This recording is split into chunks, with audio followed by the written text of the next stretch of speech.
आज की इस क्लास में मुताला करेंगे बच्चों हमारी दरसी किताब ख़ियावान उर्दू के सबक नंबर 1 का, और इस सबक का उन्वान है नावल।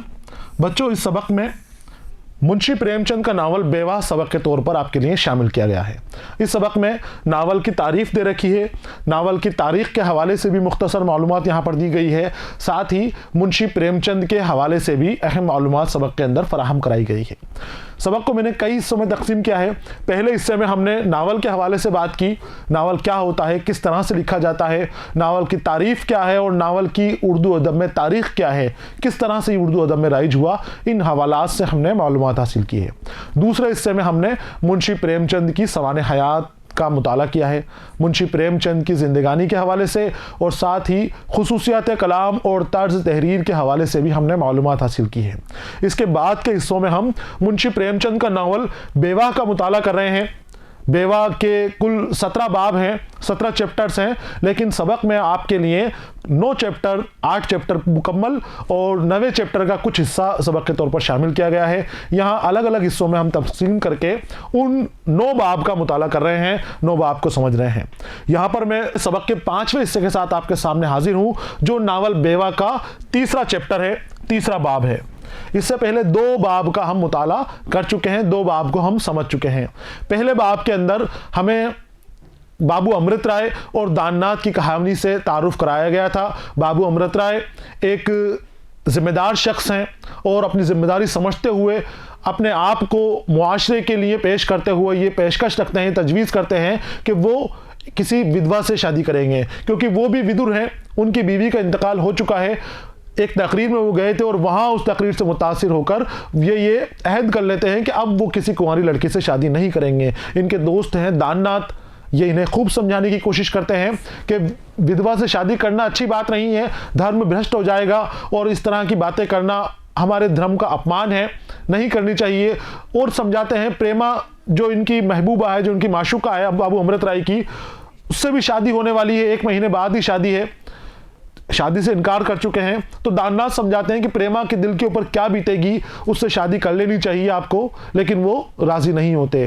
पहले बाब के अंदर दोनों दोस्तों की बातचीत दी गई है, दोनों दोस्तों की मान मनवार बताई गई है, एक दूसरे को बहाने, एक दूसरे को अपने बात मनवाने के लिए कोशिश करते हैं। बाबू अमृत राय शादी ना करने के ऊपर अड़े हुए हैं, प्रेमा को छोड़ने पर अड़े हुए हैं, और दाननाथ बाप चाहते हैं कि बाबू अमृत राय किसी तरह से प्रेमा से शादी कर लें और विधवा विवाह की अपनी तजवीज़ को रद्द कर दें, अपने अहद को ये छोड़ दें, लेकिन बाबू अमृत राय नहीं छोड़ते हैं। दूसरे हिस्से के अंदर प्रेमा के घर का हाल बताया गया है। प्रेमा के वालिद लाला बद्री प्रसाद और उनकी वालिदा, घर में कोहराम मचा हुआ है, हर तरफ हंगामा मचा हुआ है, क्योंकि बाबू अमृत राय ने प्रेमा से शादी करने से मना कर दिया है। शादी में सिर्फ 1 महीना बचा था, 1 महीने कब्ल मना किया है, और प्रेमा भी उनसे बहुत मोहब्बत करती थी, वो भी बहुत मोहब्बत करते थे। लेकिन किसी समाज सुधारक की बातों में आकर, ये इनका बद्री प्रसाद का मानना है कि समाज सुधार की बातों में आकर ये लड़का अपने धर्म को भ्रष्ट करने में लग गया है, तो ये अब उससे किसी भी तरह का रिश्ता रखने के खिलाफ हैं। माँ समझाती है, प्रेमा की माँ समझाती है कि उनको मनाइए, जाकर बात कीजिए, किसी न किसी तरह से हो सकता है मान जाएं, लेकिन बाबू बद्री प्रसाद मना कर देता है कि मैं नहीं जाऊंगा, और फिर ये उससे दूर हट जाता है। कमला प्रसाद का तारुफ भी दूसरे हिस्से के अंदर हमारा हुआ है, जो प्रेमा का बड़ा भाई है, बद्री प्रसाद का बड़ा लड़का है, बड़ा कंजूस किस्म का आदमी है, नवाबी शौक है, जालिम है, जुल्म करता है नौकरों के ऊपर, और ये भी मजाक उड़ाता है अमृत राय का, उसकी तजवीज़ का, जो समाज सुधार के लिए उसने आगे बढ़ने की हिम्मत करी है, उसका मजाक उड़ाता है, और ये भी अब प्रेमा की उससे शादी करने के हिमायत में नहीं है, शादी नहीं करना चाहता है। दूसरे हिस्से के अंदर ही हमारा तारुफ हुआ है पूर्णा से।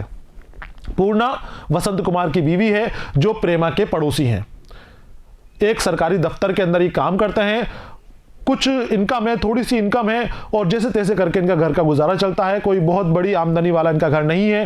पूर्णा उनकी बीवी है, दोनों मियाँ बीवी राजी खुशी हैं अपनी फैमिली के अंदर, अपने घर के अंदर, अपने कामों से वो हर काम के अंदर एक दूसरे से मोहब्बत का इजहार करते हैं, राजी खुशी इनकी ज़िंदगी कट रही है। पूर्णा प्रेमा की बहुत ख़ास सहेली है। पूर्णा भी प्रेमा को समझाने की कोशिश करती है कि जाके बाबू अमृत राय से बात करो, हो सकता है वो अपना इरादा छोड़ दे और तुमसे शादी करने के लिए फिर से तैयार हो जाए।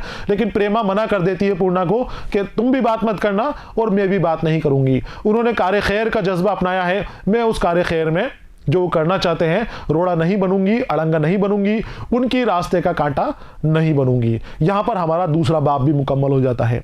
अब शुरुआत होती है बच्चों तीसरे बाब की, बेवा का तीसरा चैप्टर जिसका हम मुताला करने वाले हैं।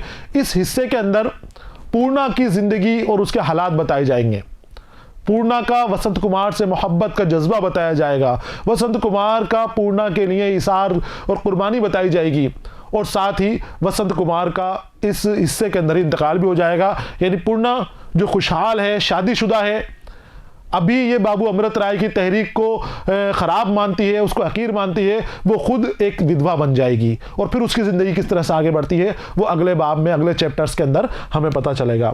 तो हम शुरू करते हैं। यहाँ पर पूर्णा की ज़िंदगी है और कमला प्रसाद का भी थोड़ा बहुत यहाँ पर रोल इस बाब में शामिल किया गया है। बेवा का ये तीसरा हिस्सा है और सबक का ये पांचवा हिस्सा है। होली के दिन की कहानी यहां पर बयान की गई है।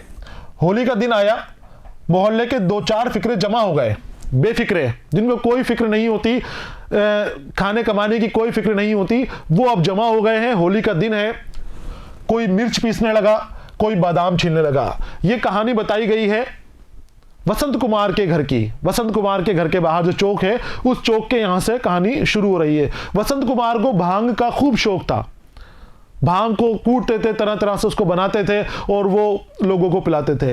होली के दिन भांग पीने की रस्म है, भांग पीने का रिवाज है, तो ये भांग बनाने के लिए मशहूर थे। बीड़ा उठा लिया इन्होंने भांग तैयार करने का। घर के ऊपर इनके अब लोंडे जो दूसरे लड़के हैं मोहल्ले के, वो जमा हो गए हैं। अब वो सब अपने अपने काम कर रहे हैं होली के दिन के ऊपर। कोई तो मिर्च पीस रहा है भांग में मिलाने के लिए, कोई बादाम छील रहा है, दो आदमी दूध का बंदोबस्त करने के लिए गए, दो आदमी सिलबट्टा धोने लगे। एक हंगामा बर्पा हो गया, बहुत सारे कामकाज वहां पर हो रहे हैं, कोई क्या कर रहा है, कोई क्या कर रहा है। होली का दिन है, सुबह ही सुबह भांग बनानी है, फिर वो दिन भर उसको पिएंगे, तो सुबह से इंतजाम के अंदर लग रहे हैं। एक हंगामा सा बर्पा हुआ है, हंगामा हो रहा है। दफातन बाबू कमला प्रसाद आ पहुंचे। दफातन अचानक हंगामा मचा हुआ है, भांग पीसने करने की तैयारियां चल रही हैं, वो जो शरबत बनेगा भांग का उसको बनाने की तैयारी चल रही है। और अचानक वहां पर बाबू कमला प्रसाद आ पहुंचे हैं, बद्री प्रसाद के बेटे और प्रेमा के भाई। ये जमकर देखकर बोले, क्या हो रहा है भाई, हमारा भी हिस्सा है ना। वो जो भांग बन रही है, भांग के बारे में बात कर रहे हैं, क्योंकि इनको भी पता है कि यहाँ पर वसंत कुमार के यहाँ पर भांग बनती है। तो आकर हालचाल पूछते हैं कि क्या हो रहा है भाई, और इसमें हमारा भी हिस्सा है नहीं है। तो वसंत कुमार आगे बढ़कर उनका खैर मकदम करते हैं, खैर मकदम इस्तकबाल करते हैं, उनका वेलकम करते हैं कि आइए आइए। बोले ज़रूर, मीठी पीजिएगा कि नमकीन। जो भांग बनती है वो मीठी भी बनती है और नमकीन भी बनती है। तो उनका इस्तकबाल करते हैं और पूछते हैं कि बताइए क्या पिएंगे, मीठी लेंगे कि नमकीन लेंगे। कमला, अजी मीठी पिलाओ, नमकीन क्या, मगर यार जाफरान और केवड़ा जरूर हो। किसी को भेजिए, मेरे यहां से ले आए, किसी लड़के को भेजिए जो अंदर जाकर प्रेमा से मांग लाए, कहीं बीवी साहिबा के पास ना चला जाए, वरना मुफ्त गालियां मिलेंगी। त्योहार के दिन उनका मिजाज गर्म हो जाता है। यार बसंत कुमार, बीवियों के खुश रखने का आसान नुस्खा बताओ, मैं तो आजिज आ गया हूं। कमला प्रसाद उस महफिल के अंदर आ गए हैं, पूछते हैं कि हमारा भी हिस्सा है या नहीं है। तो वसंत कुमार कहते हैं कि हाँ बताइए क्या लेंगे, मीठी लेंगे नमकीन लेंगे। तो बोले मैं तो मीठी लूंगा, नमकीन का क्या करना है, और मीठी में भी जाफरान और केवड़ा होना चाहिए। अब वसंत कुमार सोच में पड़ गए, क्योंकि उनके पास इतने पैसे नहीं थे कि उस भांग में वो जाफरान भी डालते, केवड़ा भी डालते। तो ये देख के कमला प्रसाद दोबारा कहते हैं, ऐसा करो किसी लड़के को मेरे घर भेज दो, वहां से वो जाफरान भी ले आएगा और केवड़ा भी ले आएगा, और वो इसमें डालिए। और जो भी लड़का जाए उसको समझा देना कि प्रेमा के पास जाना है, मेरी घरवाली के पास मत चले जाना, वरना गालियां सुननी पड़ेगी। उसको सुबह ही सुबह और त्योहार के दिन ज्यादा गुस्सा रहता है, तो उसके पास ना जाए, सुमित्रा के पास ना जाए, और जो भी लड़का जाए उसे कह दो प्रेमा से जाकर ले आए, वहां से मिल जाएगा। अब फिर अपनी बीवी सुमित्रा के बारे में बात कर रहा है कि वसंत कुमार, मैं तो अपनी बीवी से परेशान हो गया हूं। आजिज आना, परेशान होना, कोई तरीका बताओ बीवियों को कैसे मनाया जाता है, कैसे खुश रखा जाता है, मैं तो भाई परेशान हो चुका हूं। तो बसंत कुमार मुस्कुराकर जवाब देते हैं, हमारे यहाँ तो ये मर्ज कभी नहीं होता।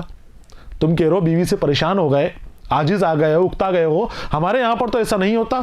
हम तो खुशी खुशी रहते हैं। मेरी बीवी मुझसे खुश है और मैं अपनी बीवी से खुश हूँ। कोई लड़ाई झगड़ा नहीं है, कोई ना इत्तेफाकी नहीं है। तुम्हारे यहाँ पर ये पता नहीं कैसे मर्ज होता है।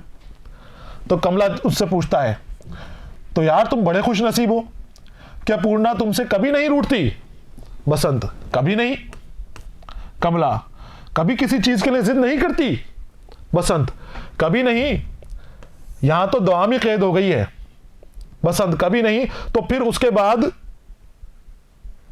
कमला का जवाब आता है। यहां पर कमला प्रसाद ये कहता है, बसंत, कभी नहीं यानी हमारे यहां पर लड़ाई झगड़े नहीं होते। फिर कमला कहता है, यहां तो दवा में कैद हो गई है और घड़ी भर भी घर से बाहर रहो तो जवाब तलब होता है। सिनेमा रोजाना जाता हूं और हर रोज घंटों मनाव करना पड़ता है। बसंत कहता है कि हमारे घर तो लड़ाई झगड़ा नहीं होता। तो कमला कहता है कि यहां तो दवामी कैद हो गई है। यहां से कमला की डायलॉग शुरू है। दवामी मतलब हमेशा की उम्र कैद, जिससे कभी आजादी ना मिल सके। अपनी बीवी सुमित्रा से परेशान है कमला प्रसाद, क्योंकि उसका ख्याल नहीं रखता और वो हमेशा नाराज रहती है। मैंने आपको शुरू में बताया कि एक लापरवाह किस्म का आदमी है ये। रातों को घर में 1, 2, 3 बजे तक घर के अंदर आता है। आते ही डांटना झपटना शुरू। नौकरों को हाल बताया था कि किस तरह से नौकरों के साथ पेश आता है। बाहर से जब भी आता है किसी ना किसी नौकर की शामत आई हुई रहती है। तो फिर वो बीवी कैसे खुश रहेगी जब वो सही तरीके से पेश नहीं आएगा, उससे गुस्से में रहता है। तो वो कहता है, कमला, यहां पर कमला अपना नजरिया बता रहा है। वो कहता है कि यहां तो दवा में कैद हो गई है, उम्र कैद हो गई है। शादी नहीं करी, ऐसा लग रहा है जैसे हमने अपनी आजादी खो गई है। और घड़ी भर भी घर से बाहर निकलो तो जवाब तलब होता है। पूछा जाता है कि कहां गए थे, क्यों गए थे, किस तरह से आप बाहर वक्त बिताते हो। कह रहा है कि सिनेमा तो रोज जाता हूं और हर रोज घंटों मनाव करना पड़ता है। मनाव यानी मनाना। मैं सिनेमा देखने रोज जाता हूं। जैसे ही जाता हूं मेरी बीवी मुझसे रूठ जाती है। अब रोज घंटों उसको बनाना पड़ता है, समझाना पड़ता है, तारीफें करनी पड़ती हैं, तब जाके वो कोई काबू में आती है। बसंत, तो सिनेमा देखना छोड़ दीजिए ना। वो कह रहा है कि सिनेमा की वजह से लड़ाई झगड़े हो रहे हैं तो सिनेमा देखने क्यों जाते हो? कमला प्रसाद कहता है कि भाई फिर तो लड़ाई झगड़ा ही नहीं होगा। लेकिन कमला प्रसाद ऐसे क्यों कर ले? वो जवाब दो कमला प्रसाद का, वाह वाह, ये तो तुमने खूब कही, कसम अल्लाह पाक की खूब कही। जिस कल वो बिठाए उसी कल बैठ जाऊं, फिर झगड़ा ही ना हो। क्यों? अच्छी बात है। वो कहते हैं, ये तो खूब कही तुमने। जिस कल बैठाना मतलब जिस करवट बैठाना, जिस रुख से वो मनाए, जो वो कहे वो बात उसकी मान लूं। कल यानी होता है रुख, करवट। यहां पर ये मुहावरा दिया गया है, जिस कल वो बैठाए उस कल बैठ जाऊं, यानी जो वो कहे वो कर लूं। जो मुझसे जहां जाने के है, जहां नहीं जाने के है, और उसकी हर मर्जी के मुताबिक मैं अपने काम करूं। ये कहावत बनी है ऊंट के करवट लेने से, ऊंट की करवट से बनी हुई है ये। तो कल का मतलब होता है करवट या रुख, यानी मर्जी के मुताबिक जैसे बिठाए, जैसे कहें वैसे कर लेना। इसलिए मुहावरा इस्तेमाल होता है, कहावत इस्तेमाल होती है। तो फिर अगर उसकी बातें सारी मान लूं मैं तो झगड़ा ही नहीं। तो ये हमारे ऊपर ज़ेब देगा कि हम अपनी बीवियों की बातें माने। तुम तो बड़ी बात कह रहे हो, वाह वाह साहब, क्या बात कही है तुमने। तंज करता है उसके ऊपर। अच्छा, कल दिन भर घर से नहीं निकलूंगा। देखो तो तब क्या कहती है, देखना अब तक वो छोकरा जाफरान वाला केवड़ा लेकर आया नहीं या नहीं आया। वो कह रहा है कि तुमने मेरे को बताया कि बीवी से लड़ाई का झगड़ा होता है तुम्हारा, सिनेमा के बात पे होता है, तो फिर सिनेमा देखना छोड़ दो। तो ठीक है भाई, बहुत अच्छा तुमने तजवीज़ पेश की है, कर लेंगे तुम्हारी तजवीज़ पे अमल। तंजन खाली तंज मारता है कि ऐसा उससे नहीं होने वाला। और फिर वो कहता है कि देखो वो लड़का जो भिजाया था हमने केवड़े के लिए और जाफरान के लिए, क्या वो लेके लौटा या नहीं लौटा? कान में भनक पड़ गई होगी, प्रेमा को मना कर दिया होगा। कान में भनक किसके पड़ गई होगी? सुमित्रा के, कमला की बीवी के। तो कमला कह रहा है कि शायद मेरी बीवी के कान में भनक पड़ गई होगी। मैंने कहा था उस लड़के से ऐसे कहना कि प्रेमा के पास जाए, तो मेरी बीवी को हो सकता है पता चल गया हो और उसने प्रेमा को भी देने के लिए मना कर दिया। अब तो नहीं रहा जाता, अब गुस्सा आ गया है कमला को, बर्दाश्त नहीं हो रहा उससे कि मैंने जाफरान और केवड़ा मंगवाया लेकिन वो देने से मना कर दिया। अब मैं बर्दाश्त नहीं करूंगा। आज जो कोई मेरे मुंह लगेगा तो बुरा होगा। मैं अभी जाकर सब चीजें भेज देता हूं। अब कमला खुद जा रहे हैं गुस्सा आ गया उनको कि तैयारी करने के लिए गए थे, लेने के लिए गए थे, लेकिन मेरी बेइज्जती कराते हैं, ये देते नहीं है वक्त के ऊपर। मैं जा रहा हूं, आज बहुत बुरा होगा, जो मेरे मुंह लगा उसका बुरा होगा। मगर जब तक मैं ना हूं आप तैयार ना कराइएगा। यहां इस फन के उस्ताद हैं। मौरूसी बात है, मौरूसी यानी विरासत में मिली हुई। मौरूसी बात है, दादा 1 तोला का नाश्ता करते हैं, उम्र में कभी एक दिन कभी नागा नहीं किया, मगर क्या मजाल कि नशा हो जाए। भांग तैयार करने की यहां पर बात हो रही है। कमला प्रसाद ने घर से जाफरान और केवड़ा मंगवाया है, लेकिन वो नहीं आया, बहुत वक्त हो गया। तो इसको ये अंदेशा हुआ कि हो सकता है मेरी बीवी ने मना कर दिया हो देने के लिए, उसने देने से इनकार कर दिया हो। तो कमला प्रसाद तो गुस्सा आ गया, बोले मैं जाता हूं, मैं लेकर आता हूं और देखता हूं मुझे कौन रोकता है। आज अगर कुछ ने मुझे रोकने की कोशिश की तो फिर उसके लिए ये अच्छा ना होगा। अपनी बीवी से लड़ने का ख्याल करके यहां से निकलते हैं। साथ में वसंत कुमार से कहते भी जाते हैं कि मैं लेकर आ रहा हूं, मेरे आने तक आप भांग तैयार मत करना, हम भांग तैयार करने में माहिर हैं। हमारे दादा परदाऊ के शौक है ये। हमारे दादा तो भांग नाश्ते में 1 तोला खा जाया करते हैं आज भी, और मजाल क्या उनके ऊपर नशा हो जाए।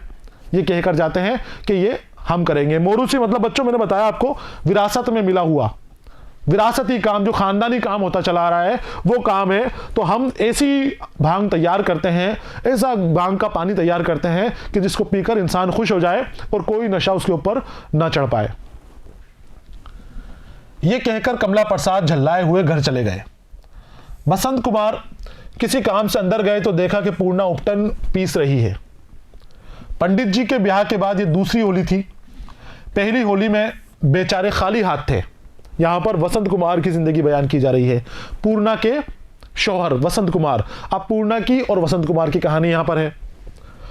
पूर्णा की कुछ खातिर ना कर सके थे, पहली होली के अंदर गरीब थे, इतनी इनकम नहीं थी, घर में जैसे तैसे खर्च चलता था। पहली होली आई और सुखी सुखी निकल गई, कुछ नहीं कर पाए। इस बार इन्होंने कुछ रुपये पैसे पूर्णा के लिए जोड़ रखे थे कि इस होली के ऊपर इनको कुछ साड़ियाँ वगैरह गहने वगैरह ला दूंगा तो ये खुश हो जाएगी। तो पहली होली तो बता रहे हैं कि ऐसे ही निकल गई थी, मगर अब के उन्होंने बड़ी तैयारियां की थी। मेहनत करके कोई 150 रुपये पैदा किए थे। उसमें पूर्णा के लिए एक उम्दा साड़ी लाए, 2 छोटी मोटी चीज़ें भी बनवा दी। यहाँ पर गहनों की बात हो रही है, चीज़ें गहनों को कहा जाता है। एक साड़ी ले आए पूर्णा के लिए और 2-4 उसके लिए कुछ गहने भी बनवा दिए। पूर्णा आज वो साड़ी पहनकर उन्हें अप्सरा सी मालूम होने लगी थी। पास जाकर बोले, आज तो जी चाहता है तुम्हें आंखों में बिठा लूं।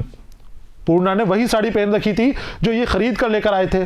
उस साड़ी में पूर्णा बहुत खूबसूरत लग रही थी, इतनी खूबसूरत लग रही थी कि इनको जाकर कहा कि जी चाहता हूं कि तुम्हें आंखों में उठा लूं, यानी नजर में भर लूं। पूर्णा ने उपटन की प्याली को उठाते हुए उनकी आंखों से देखा, आंखों से आंखें मिलाकर देखा। उपटन मिला रही थी, वो पीस रही थी। अब जब उन्होंने कहा कि आज तो जी चाह रहा है कि तुम्हें अपनी आंखों में बिठा लूं, तो वो खड़ी हो गई और आंखें से आंखें मिलाकर कह रही है, ये देखो मैं तो पहले से ही बैठी हुई हूं। उनकी आंखों में देख रही है, वो आंखों में अक्स जो आ रहा है तो उसकी तरफ इशारा करती है कि देखो मैं तो पहले से ही तुम्हारी आंखों में हूं, मैं कहां जाऊंगी तुम्हारी आंखों से निकलकर। बसंत, जरा स्नान करता हूं, कमला बाबू अब 10 बजे से पहले न लौटेंगे। बसंत स्नान करने के लिए जाने की तैयारी कर रहा है। वो कह रहा है कमला बाबू तो घर गए, अब मुझे पता है कि वो 10 बजे से पहले नहीं लौटेंगे। मैं इस वक्त बचा हुआ जो वक्त है उनके आने से पहले अपने काम निपटा लेता हूं। पूर्णा, पहले जरा यहां आकर बैठ जाओ, उपटन तो लगा दूं, फिर नहाने जाना। बसंत, नहीं नहीं रहने दो, मैं उपटन ना लगाऊंगा, लाओ मेरी धोती दो। पूर्णा, वो उपटन क्यों ना लगाओगे, आज की रस्म है, आके बैठ जाओ, डांट रही है उसको।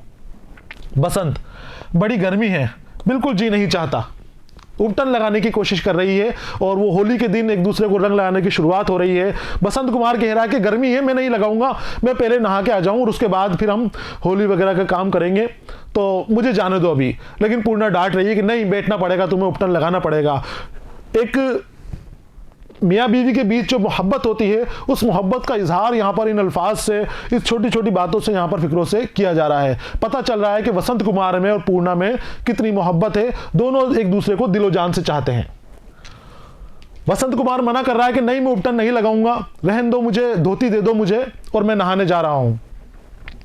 पूर्णा ने लपक कर उनका हाथ पकड़ लिया और उपटन भरा हाथ उनके बदन पर फेर दिया। बोली, सीधे से कहती तो नहीं मानते थे, अब तो बैठोगे। बसंत ने झेप कर कहा। मगर जरा जल्दी करना, धूप हो रही है। पूर्णा, अब गंगा जी कहां जाओगे, यही नहा लेना। बसंत कुमार गंगा नदी के अंदर नहाने जाया करता था। उपटन लगा रहा है, पूर्णा ने जबरदस्ती उपटन लगा दिया। अब झेप रहा है कि भाई जल्दी से लगा दो, अब तुमने लगा तो दिया है, ख्वाहिश तुमने अपनी पूरी कर ली है, अब जल्दी लगा दो, धूप हो रही है, मुझे नहाने जाना है गंगा के ऊपर। तो ये मना कर रहे हैं कि आज तो गंगा नदी के ऊपर नहाने के लिए ना जाओ, गंगा जी पर नहाने के लिए ना जाओ, यहीं घर में ही नहा लो। प्रेम कुमार, बसंत कुमार कहता है, नहीं, आज गंगा किनारे बड़ी बहार होगी, होली का दिन है, दूसरे दोस्त भी आएंगे, आज तो बड़ी बहार का जैसा मौसम होगा, मेले जैसा माहौल होगा, वहां पर बड़ा खुशगवार माहौल होगा, आज तो जाना जरूरी है। पूर्णा कहती है, अच्छा तो जल्दी लौट आना, ये नहीं कि इधर उधर तैरने लगो, नहाते वक्त तुम बहुत दूर तक तैर जाया करते हो। समझा रही है उसको कि जल्दी से नहाकर फौरन यहां पर पहुंच जाओ। पंडित जी उपटन लगवाकर नहाने के लिए चले गए। उनका कायदा था कि घाट से जरा अलग नहाया करते थे।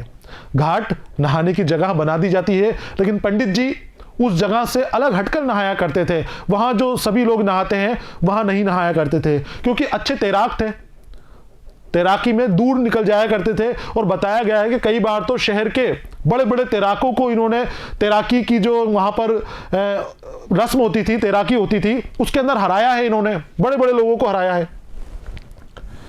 तैराक भी अच्छे थे, कई बार शहर के अच्छे तैराकों से बाजी जीत चुके थे।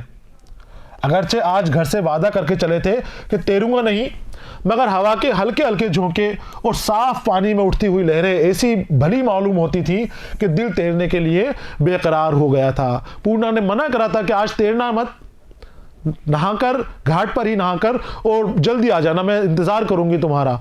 बात पूर्णा की सुनी थी इन्होंने कि नहीं नहाऊंगा, इरादा नहीं था, लेकिन जब घाट के ऊपर गए तो वहां ठंडी ठंडी हवाएं चल रही थी। गर्मी का मौसम है, सुबह का वक्त है, तो गर्मी के मौसम के अंदर सुबह के वक्त जो ठंडी हवाएं चल रही हैं, इन हवाओं ने इन्हें मदहोश कर दिया। ऊपर से आज गंगा नदी भी इनको बिल्कुल साफ साफ नजर आ रही थी, हल्की हल्की लहरें उस हवा की वजह से गंगा नदी में उठ रही थी। इनका दिल नहाने के लिए मचल उठा और गंगा नदी में उतर गए। वो फौरन पानी में उतर गए, पानी में कूद पड़े और इधर उधर कुलेले करने लगे। कुलेले इधर उधर तैराकी के जो गोते लगाते हैं, पानी से खेलने लगे, गोते लगाने लगे।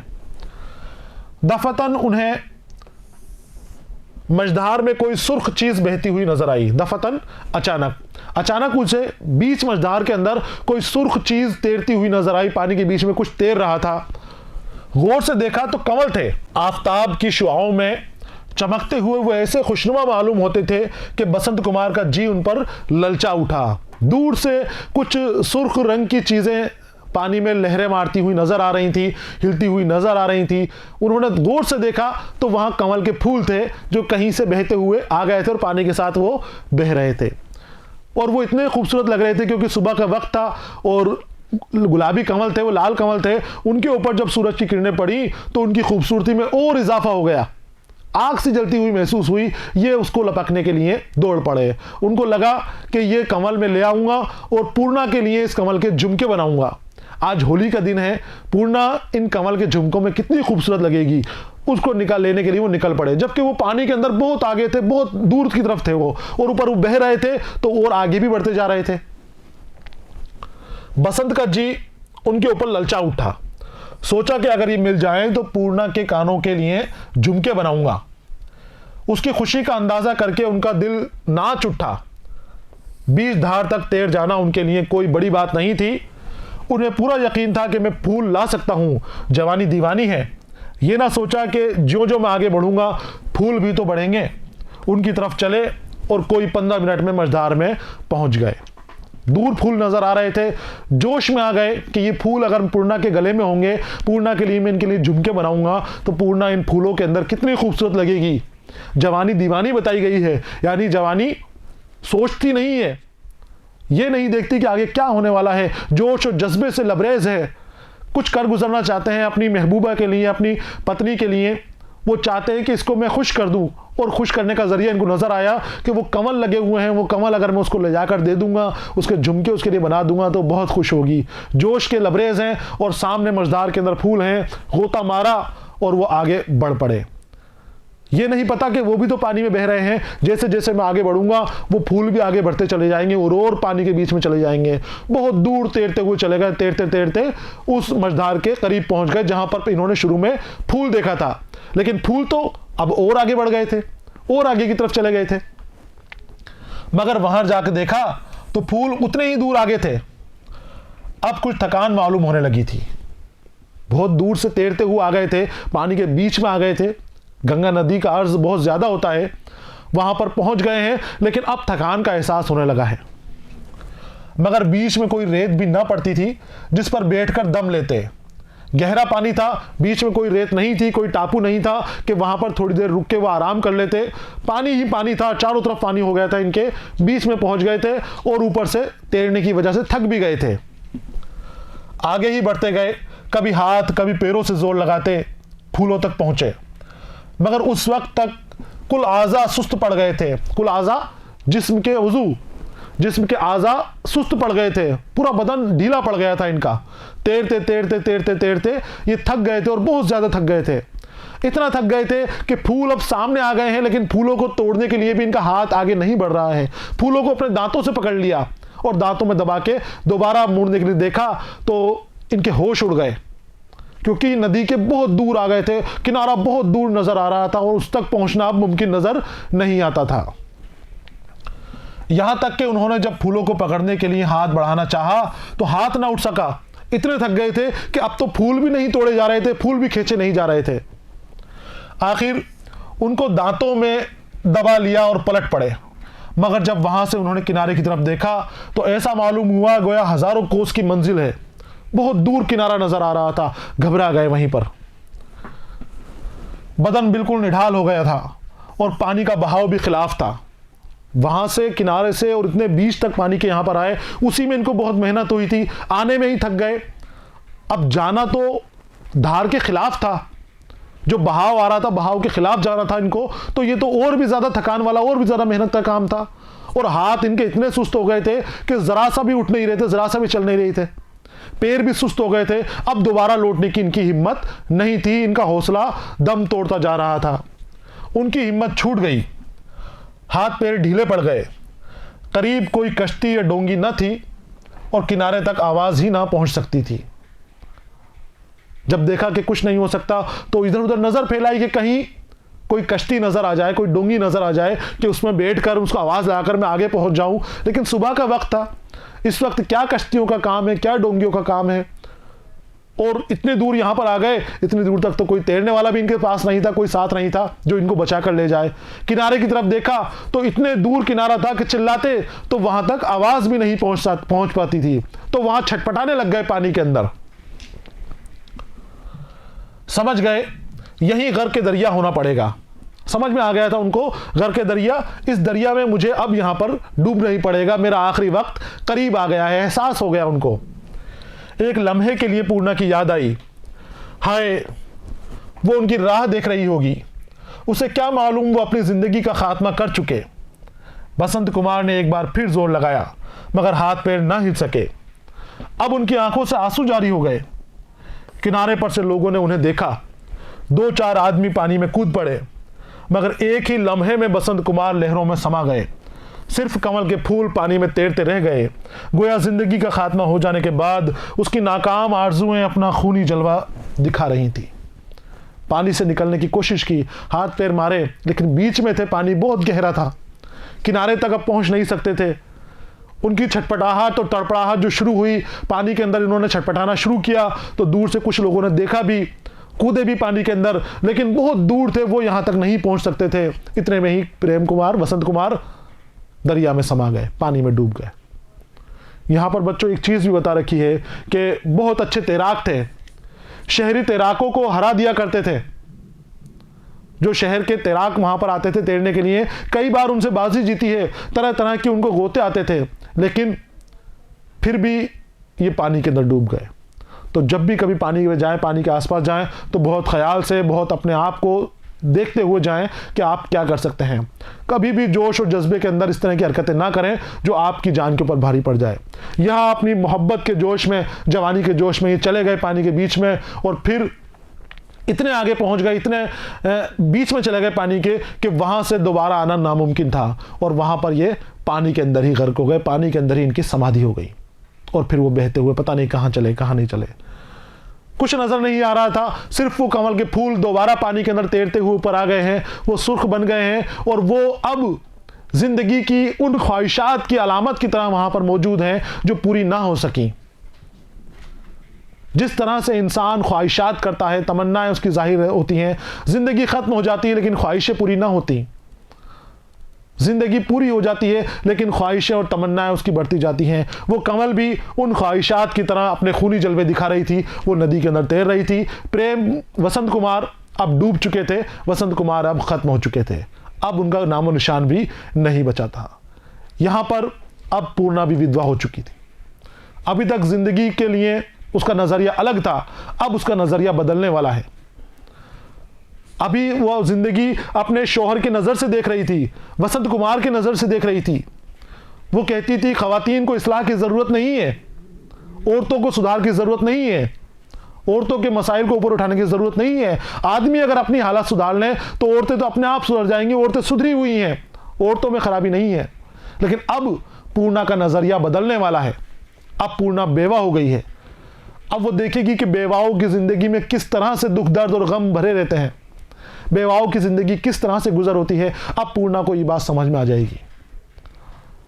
अगले हिस्से के अंदर बच्चों पूर्णा की जिंदगी बताई गई है, उसकी कश्मकश बताई गई है कि अब वो बेवा हो गई है तो किस तरह से उसकी जिंदगी आगे बढ़ेगी। बद्री प्रसाद की हमदर्दी यहां पर दिखाई गई है। अब ये इनके घर में चली जाएगी, प्रेमा के साथ रहेगी। साथ ही सुमित्रा जो कमला प्रसाद की बीवी है, जिसकी कमला प्रसाद अभी बुराई कर रहे थे कि मुझे तो उम्र कैद हो गई, हर बात का जवाब देना पड़ता है, किसी बात में मुझसे खुश नहीं रहती, वो सुमित्रा भी आने वाली है और उसका दिल का दर्द भी आपको पता चलेगा।